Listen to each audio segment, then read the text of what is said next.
老台语讲新闻，世界大小事拢捌招闻。讲新闻老台语，国内外大小事咱尾头来讲起。拄则咱看到天气一个寒冷，真侪人爱去浸温泉。古早温泉嘛有人讲是风水汤泉。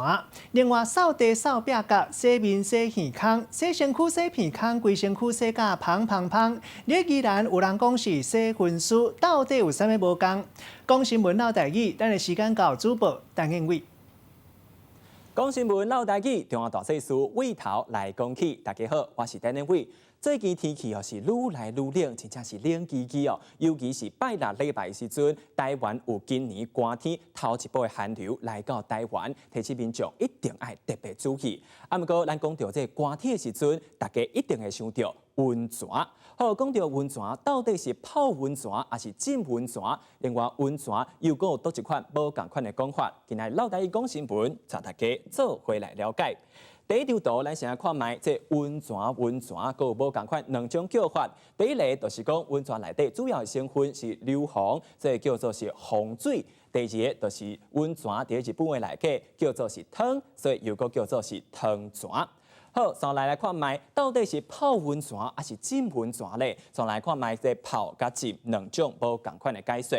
咱讲泡的时阵，一般讲泡咖啡、泡牛奶，亲像就是甲咖啡粉、牛奶粉放入去这杯仔内底，用水来冲，最后变做是液体。这款有科学的变化，叫做是泡。另外，第二个来看卖，就是这浸。这浸亲像平常时讲浸香菇，就是将香菇放入去水内底，并无产生什么款的变化。这个时阵，咱就用浸。所以进一步来看卖，到底是泡温泉还是浸温泉？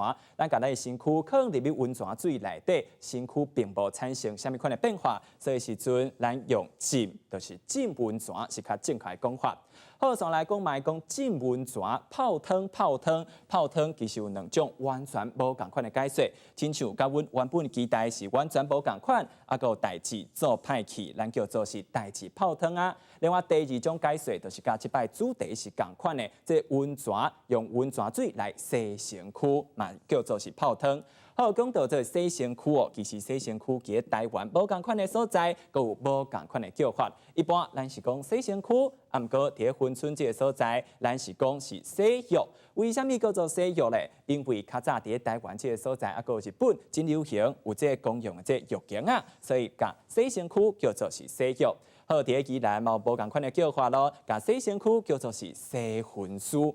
好，讲到宜兰这真特别的叫法，其实大家常常听到这宜兰食饭配卤卵，卵是肥，啊个食了脚水，手软，其实拢是宜兰真特别口音。好来看卖，一般咱讲卤卵，伫宜兰叫做是卤卵；一般咱讲食饭，宜兰叫做是食饭；另外食饼，伊叫做是食爽啊，食酸啊。